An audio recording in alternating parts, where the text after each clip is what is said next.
एक अमीर दंपति के घर में अजीब अजीब घटनाएं हो रही है। पूरा परिवार डरा हुआ है, लेकिन समझ नहीं आ रहा कि उनके साथ आखिर हो क्या रहा है। दोस्तों, कमाल की मूवी लेकर आया हूं। इसके ट्विस्ट हैरान कर देने वाले हैं, इसलिए मिस्ट्री ओपन होने तक सब्र करके देखना, तब कहीं जाकर ये मूवी समझ आएगी। कहानी की शुरुआत एक छोटे कस्बे से होती है जो घने जंगल के किनारे बसा हुआ था। यहाँ जिंदगी अपनी सामान्य रफ्तार से चल रही थी। लोग अपने रोजमर्रा के कामों में व्यस्त थे, पर उन्हें इस बात का अंदाजा नहीं था कि उनकी शांत दुनिया में कुछ अनहोनी दस्तक देने वाली थी। एक लड़का जो अपने साइकिल पर सवार जंगल के रास्ते जा रहा था, तभी अचानक वो किसी खतरनाक ट्रैप में फंस गया। अब रात को हम एक घर देखते हैं जिसके अंदर कोई था जो पूरे घर में चुपके से घूम रहा था। वहीं घर के लोग बेखबर होकर सो रहे थे। आखिर कौन था ये अजनबी और उसका मकसद क्या था? खैर, जो भी हो, अगली सुबह हम इस घर की मालकिन जैकी हार्पर को देखते हैं जो गहरी सोच में डूबी हुई थी। ये रहा उनका बेटा कॉनर और उसके पति ग्रेग हार्पर। इन दिनों इनके परिवार में कुछ खटपट चल रही थी। कॉनर अपनी मां पर शक कर रहा था क्योंकि वो फोन पर किसी अनजान से बात करती रहती थी। ग्रेग जगने के बाद ऊपर जा रहे थे, तभी उनकी नजर वॉल फ्रेम पर पड़ी जिसकी तस्वीर गायब थी। वो समझ गए कि बात क्या थी। कुछ देर बाद जैकी ग्रेग को नाश्ता करने के लिए फोन की, क्योंकि वो नाश्ता बनाने के तुरंत बाद किसी काम से बाहर गई थी। ग्रेग गुस्से में तिल मिलाकर फोन खिड़की पर फेंक कर दे मारे, जिससे खिड़की का कांच टूट गया। फोन के चिथड़े उड़ गए। बाद में पछता रहे थे, तभी उनकी नजर छत पर रखे मग पर पड़ी। ऊपर जाकर देखें तो मग के अंदर जले हुए सिगरेट के टुकड़े थे। हो ना हो ये काम उनके बेटे कॉनर का होगा, यही सोचकर वापस लौट आए। दूसरी तरफ हमें पता चला कॉनर की मम डॉक्टर थी। इन दिनों वो किसी दवाई का सेवन भी कर रही थी। वहीं उसके पति ग्रेग पुलिस अफसर थे। उन्हें हाल ही में उस गायब हुए लड़के का केस सौंपा गया था। उस लड़के का नाम जस्टिस पिट्टर था, जो महज 10 साल का था। वो सुबह 9 बजे गायब हुआ और उस वक्त वो ग्रीन शर्ट में देखा गया था। हर पहलू पर बारीकी से जांच पड़ताल के बाद जस्टिस की तलाश शुरू हुई। उसकी साइकिल तो मिल गई, लेकिन उसका नामो निशान नहीं मिला। हालांकि कोशिश अब भी जारी थी। दूसरी ओर डॉक्टर जैकी लंच के समय घर पहुंची, साथ में किसी के लिए फूल भी लाई थी। तभी उन्हें छत के ऊपर किसी के चलने की आवाज आई। उन्हें लगा कि कॉनर स्कूल से जल्दी आ गया होगा। पता चला कि वो कोई कारपेंटर था जो खिड़की ठीक करने आया था। जैकी के पूछने पर उसने बताया कि उनके पति का कॉल आया था। जैकी कंफ्यूज थी। उसने अगला सवाल पूछा, आपको अंदर किसने आने दिया? कारपेंटर दरवाजे से बाहर जाते जाते बोला, आपकी बेटी ने। पर जैकी की तो कोई बेटी थी ही नहीं। आखिर ये मामला क्या था? उधर आस पड़ोस के लोगों से पूछने और काफी छानबीन के बाद पुलिस को एक सबूत हाथ लगी। ग्रीन कलर का एक चाकू मिला, जिसे देख वे पूरी तरह हैरान रह गए। दरअसल आज से 15 साल पहले भी इस एरिया से 6 लड़के गायब हुए थे और उनकी बॉडी को ग्रीन चाकू के साथ दफनाया गया था। वो केस कभी सॉल्व नहीं हो सका था। मतलब वो जो भी था, अब फिर से लौट आया था। अब रात को हम जैकी और कॉनर को देखते हैं जो साथ बैठकर डिनर कर रहे हैं। बातों ही बातों में जैकी ने पूछ लिया कि क्या दोपहर में कोई कारपेंटर आया था, जिस पर कॉनर भड़क उठा और जवाब दिया कि कहीं ये वही आदमी तो नहीं जिससे आप फोन पर बात करती हो। अपने पापा को धोखा देकर अच्छा नहीं किया। जैकी बिल्कुल बुत बनकर उसकी बातें सुनती रही। उसे समझ नहीं आ रहा था कि अपने परिवार को कैसे संभाला जाए। इसी सोच में डूबकर वो बर्तन धो रही थी। तभी अचानक टीवी अपने आप चालू हो गया। न्यूज में एक और लड़के की मिसिंग की खबर थी, यानी 1 महीने के अंदर 2 नाबालिग लड़के लापता हो चुके थे। जैकी टीवी बंद करके जाने के लिए पीछे मुड़ी, इतने में टीवी दोबारा चालू हो गया। तभी ग्रेग भी ड्यूटी से लौट आए। जैकी ने आते ही उनसे कारपेंटर के बारे में पूछा। खिड़की ठीक कराने के लिए कारपेंटर को ग्रेग ही बुलाए थे। ग्रेग ने पूछ लिया कि आखिर बात क्या है। दरअसल उनके किचन से चांदी के सारे बर्तन गायब हो चुके थे। कारपेंटर को घर में घुसने किसने दिया? पूछने पर वो किसी लड़की का जिक्र किया था। ये बात अजीब तो थी, पर ग्रेग को विश्वास नहीं हो रहा था कि आखिर कारपेंटर उनके बर्तन क्यों चुराएगा। खैर, ग्रेग के तो अपने ही मसले चल रहे थे। वो ऊपर जाते वक्त गौर किया तो वॉल फ्रेम से एक और फोटो गायब हो चुकी थी। अगले पल एक और अजीब घटना घटी। ग्रेग अपने पालतू चूहे के पीछे पीछे घर के एक कोने में पहुंचे, तभी किसी ने बाहर से दरवाजा बंद कर दिया। वो चिल्लाए, दरवाजा पीटे। उन्हें लगा कि कॉनर होगा। जैकी उनकी आवाज सुनकर दरवाजा खोली, लेकिन पता नहीं चल सका कि उनको किसने बंद किया था। अगली सुबह प्रतिदिन की तरह ग्रेग ड्यूटी पर पहुंचकर लापता लड़कों के केस पर काम करने लगा। दूसरी तरफ उसकी पत्नी का प्रेमी टॉड उसके घर पहुंच चुका था। जैकी ने उससे मुलाकात की और समझाया कि वो इस रिश्ते को आगे नहीं बढ़ा सकती, उसे ये बात समझनी होगी। हालांकि टॉड ये मानने को तैयार नहीं था। तभी अचानक उसके सिर पर कुछ गिरा, जिससे उसका सिर फूट गया। चूंकि कॉनर घर पर ही था, इसीलिए जैकी उसे छिपाकर बेसमेंट के अंदर ले गई। जैसे तैसे करके वे खून के बहाव को रोकने का जुगाड़ किए। फिर जैकी उसे भरोसा दिलाई कि कॉनर को स्कूल छोड़ने के तुरंत बाद वो हॉस्पिटल चलेंगे। इधर कॉनर को अपने आसपास किसी के होने आहट आई। वो घर में इधर उधर छानबीन करने लगा। तभी जैकी का फोन बज उठा, जिस पर टॉड के फोन से फोन आ रहा था। मतलब उसने अंदर आते वक्त घर में कहीं पर फोन छोड़ दिया था। शायद वो कॉनर ही है जो टॉड के फोन से जैकी को फोन कर रहा है और ऊपर से उसी ने टॉड को मारा होगा। जैकी अनुमान लगाने ऊपर गई, लेकिन कॉनर ऐसे बिहेव कर रहा था मानो उसे कुछ पता ही ना हो। खैर जो भी हो, जैकी उसे स्कूल छोड़ने जैसे ही निकली, इधर किसी ने टॉड के सर पर जोरदार प्रहार किया। कुछ देर बाद हम ग्रेग को उस जंगल वाले रास्ते पर फिर से छानबीन करते हुए देखते हैं। वहां उन्हें एक पेड़ से बंधी रस्सी मिली, जिससे साफ पता चल रहा था कि ये ट्रैप उस लड़के को फंसाने के लिए लगाया गया था। ये भी पॉसिबल था कि आरोपी पुलिस को गुमराह करने के लिए वहां एक हरा चाकू छोड़ गया हो। इधर जैकी वापस घर लौटी तो टॉड को फर्श पर पड़े देख हैरान रह गई। जो कुछ भी हुआ वो ग्रेग को आते ही सब कुछ बताई। उसे डर था कि टॉड को कॉनर ने मारा है। अपनी माँ के अफेयर को लेकर उसकी बेरुखी छिपी नहीं थी। ऐसे में अगर वह फंसा तो ग्रेग भी कुछ नहीं कर सकते। इसलिए दोनों ने इस कत्ल को राज रखने का फैसला किया। बॉडी को जंगल की ओर ठिकाने लगाने ले गए। उस एरिया से जो दूसरा बच्चा गायब हुआ था, उसकी खोजबीन कस्बे वाले जोरों शोरों से कर रहे थे। इस चक्कर में ग्रेग को जंगल के काफी अंदर तक जाना पड़ा। एक सुनसान जगह पर जाकर वे बॉडी को ठिकाने लगाने में जुट गए तो वही दूसरी ओर उनका बेटा घर पर अकेले वीडियो गेम खेल रहा था। तभी उसे कुछ हलचल सुनाई पड़ी। पता चला कि किसी ने वॉशिंग मशीन के अंदर चम्मच कांटा वगैरह डाल रखे थे। आज जो कुछ भी हुआ उसको लेकर जैकी काफी शर्मिंदा थी। वो अपनी गलती सुधारने और टॉड के साथ सब कुछ खत्म करने के लिए घर के पीछे टॉड से बात कर रही थी। तभी ये हादसा हुआ। ये सुनकर आखिरकार ग्रेग ने उसे गले से लगाकर माफ कर दिया। दूसरी तरफ कॉनर को अपने एक दोस्त से फ्रॉगिंग के बारे में पता चला। वो नेट पर फ्रॉगिंग की वीडियो सर्च किया तो हैरान रह गया। इन वीडियोज को देखने में वो इतना लीन हो चुका था कि उसे भनक तक नहीं लगी और उसके पीछे एक मास्क पहना आदमी आ चुका था। कुछ समय बाद कॉनर के मम डैड घर लौटे तो उसकी माँ उसे इस हालत में देख चीख पड़ी। ग्रेग तुरंत ऊपर भाग कर गए तो देखा कि कॉनर के हाथ पांव बंधे थे और वो अपने होशो हवास में नहीं था। उसके बगल में ग्रीन चाकू भी रखा था, जिसका मतलब आप समझ ही चुके होंगे। ग्रेग तुरंत कॉनर को हॉस्पिटल भेज गन लिए और उस आदमी को ढूंढना शुरू किए। इधर पुलिस स्टेशन में किसी अनजान शख्स ने फोन कर बताया था कि उसने किडनैपर को देखा है। उसके पास तुरंत जाना था, लेकिन ऑफिसर ग्रेग फोन नहीं उठा रहे। डिटेक्टिव स्पिट्सकी ने कहा कि वो उसे घर से पिक कर लेंगे। इधर ग्रेग घर के हर एक कोने को चेक कर रहे थे। तभी अपने आप म्यूजिक प्ले हुआ। मतलब वो जो भी था वो ग्रेग के साथ खेल खेल रहा था। अचानक मौका देख वो उन पर टूट पड़ा।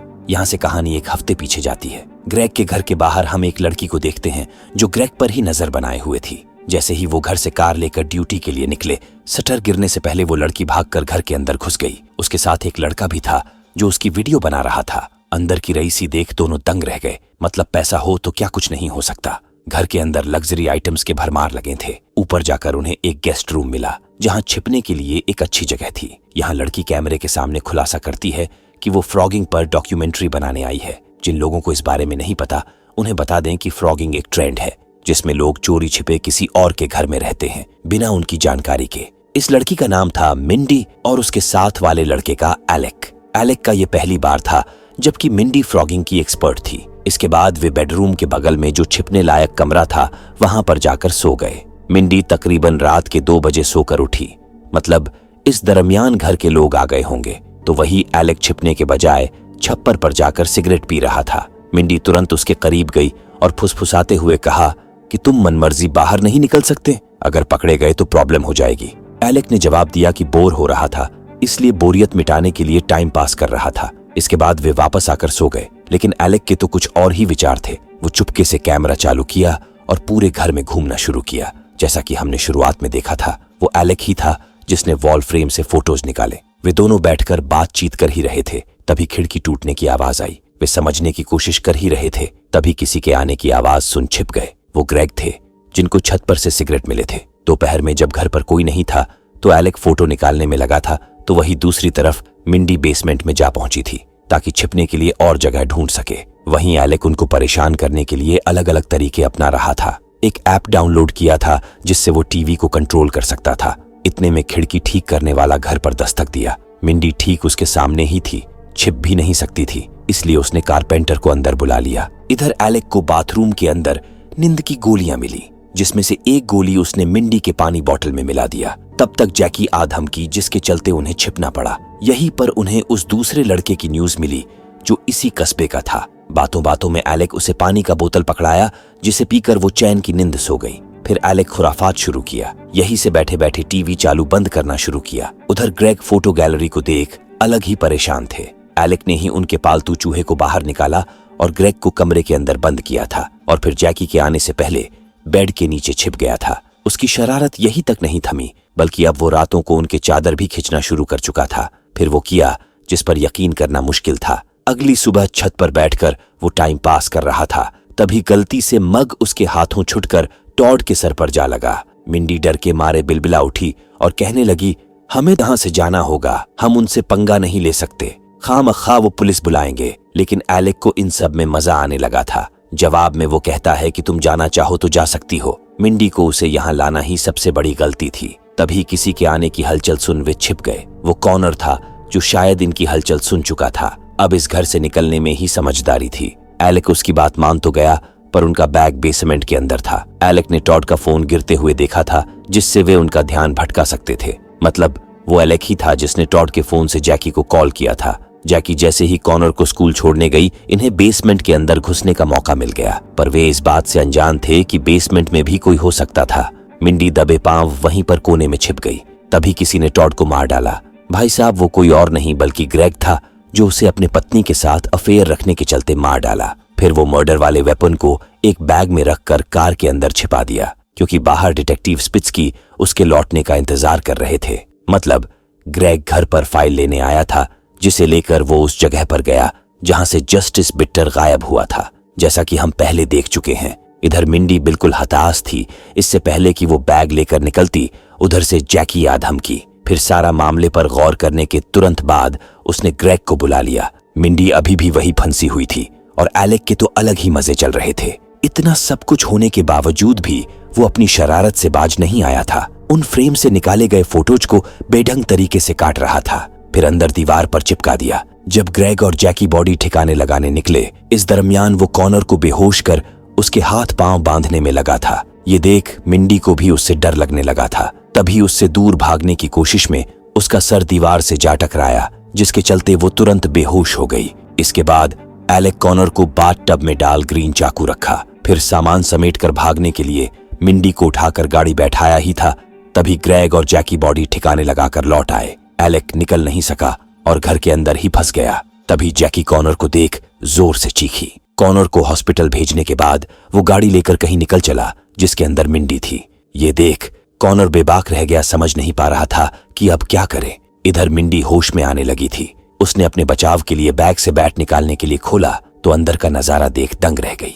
बैग के अंदर उस गायब हुए लड़के जस्टिस बिट्टर की जर्सी थी। तो क्या बच्चों को गायब करने में पुलिस ऑफिसर ग्रेग का ही हाथ था? खैर जो भी हो, इतना तो तय था कि मिंडी बुरी स्थिति में फंस चुकी थी। गाड़ी काफी दूर जंगल के अंदर जाने के बाद रुकी। मिंडी मौका मिलते ही बाहर निकली और तुरंत पुलिस को फोन की। बताई कि वो किडनैपर के साथ है, पर उसे इस जगह का कोई आइडिया नहीं था। उधर से ऑफिसर ने कहा कि फोन मत रखना, हम आपको जीपीएस से ट्रैक कर लेंगे। लेकिन नेटवर्क चले जाने के चलते ऑटोमेटिक फोन कट हो गया था। मिंडी अभी 2 कदम ही चली होगी, तभी सामने उसे एक पुरानी वैन दिखी। अंदर गई तो वहां के दृश्य देखकर हैरान रह गई। दोनों गायब हुए बच्चे वहीं पर कैद थे, जो मिंडी को देखते ही मदद की गुहार लगाने लगे। इससे पहले कि वो उनके लिए कुछ कर पाती, ग्रेग ने उसे भी पकड़ लिया। बेहोश कर वो उसे गाड़ी में रख ही रहा था, तभी उसकी नजर कैमरे पर पड़ी। कैमरे की रिकॉर्डेड वीडियो प्ले किया तो इनकी सारी सच्चाई बाहर आ गई। उधर डिटेक्टिव स्पिट्सकी को खबर मिल चुकी थी। वो ग्रेग को पिक करने निकल चुके थे। वहीं ग्रेग वापस मिंडी को अपने घर ले गया, जहां पर एलेक छिपकर उसके लौटने का ही इंतजार कर रहा था। उसने देखा कि मिंडी के बारे में ग्रेग को पता चल चुका था। वो बेहोश थी और ग्रेग उसे गाड़ी से बाहर निकालकर अपने साथ ले जा रहा था। एलेक तुरंत कोई ऐसा हथियार तलाशने लगा जिससे वो मिंडी को बचा सके। उधर ग्रेग मिंडी को होश में लाया तो वो गिड़गिड़ाने लगी और रहम की भीख मांगने लगी, लेकिन ग्रेग ने बिना किसी तरस के उसे गोली मार दी। तब तक एलेक को एक कुल्हाड़ी मिल चुकी थी। मिंडी को गोली मारने के बाद ग्रेग ने किसी दूसरी रिवॉल्वर से दीवार पर 2 गोलियां चलाईं। फिर उस पर से अपने फिंगरप्रिंट साफ कर उसे मिंडी के हाथों में थमा दिया। अब बारी एलेक की थी। ग्रेग ने उसे ढूंढना शुरू किया, जबकि एलेक भी मिंडी की हालत देखकर उसे मारने का फैसला कर चुका था। वो कुल्हाड़ी हाथ में लिए ग्रेग को मारने के फिराक में घूम रहा था। जैसे ही ग्रेग नजर आया, एलेक ने कुल्हाड़ी से उस पर हमला कर दिया, लेकिन ग्रेग पहले से सतर्क था और हमले से बच गया। दोनों के बीच हाथापाई शुरू हो गई। दोनों एक दूसरे को पंच मारने लगे, पटका पटकी करने लगे। आखिर में ग्रेग एलेक पर काबू पा लिया और उसे मार मार कर बेहोश कर डाला। फिर अपने ही कंधे पर चाकू घोंप लिया ताकि एलेक को फंसा सके, लेकिन एलेक बेहोश नहीं हुआ था, वो सिर्फ नाटक कर रहा था। इस बीच उसके हाथ ग्रेग की रिवॉल्वर लग चुकी थी। उसने ग्रेग पर रिवॉल्वर तानते हुए कहा, मैं तुम्हें पहचानता हूं, तुम वही हो जो कस्बे से बच्चों को गायब करता है। 15 साल पहले मैं भी तुम्हारा शिकार बनने वाला था, लेकिन मैं बच निकला था। ग्रेग ने जवाब दिया कि इस बार नहीं बचोगे, मैंने पूरी प्लानिंग कर ली है। वो तुम और तुम्हारी फ्रेंड हो जो बच्चे गायब करते हैं। तुमने इस केस पर काम कर रहे ऑफिसर को डराने के लिए उसके बच्चे को बांधा। वो तुम्हारा अगला शिकार था, लेकिन ऑफिसर ने तुम लोगों को रंगे हाथों पकड़ लिया। एलेक कहता है कि ये चाल चलने के लिए तुम जिंदा नहीं बचोगे। ग्रेग गिड़गिड़ाने लगा कि ये सब मैं जानबूझकर नहीं करता, बल्कि इसके पीछे बचपन में हुआ कोई हादसा था। लेकिन एलेक को कुछ नहीं सुनना था, वो उसे तुरंत गोली मार डाला। इधर डिटेक्टिव स्पिट्सकी ग्रेग के घर पहुंच चुके थे। उन्होंने जैसे ही ग्रेग को जमीन पर पड़ा देखा, एलेक को कंधे पर शूट कर दिए। फिर एलेक ने उनको पूरी बात बताई और ये भी कि पुलिस ऑफिसर ग्रेग ही कस्बे के बच्चों को गायब करता था। उसका ठिकाना जंगल के अंदर है। आखिरकार उन 2 बच्चों को बचा लिया गया। कुछ घंटे बाद जैकी घर लौटी तो ग्रेग की पूरी सच्चाई उनके सामने थी। तो दोस्तों, ये थी कहानी ICU मूवी की। उम्मीद है कि ये कहानी आपको ठीक लगी होगी। इसी प्रकार की सस्पेंस थ्रिलर मूवी देखने के लिए हमारे चैनल पर जाएं। इस प्रकार के काफी सारे मूवी एक्सप्लेन किया हूं जो दिमाग घुमा कर रख देंगे।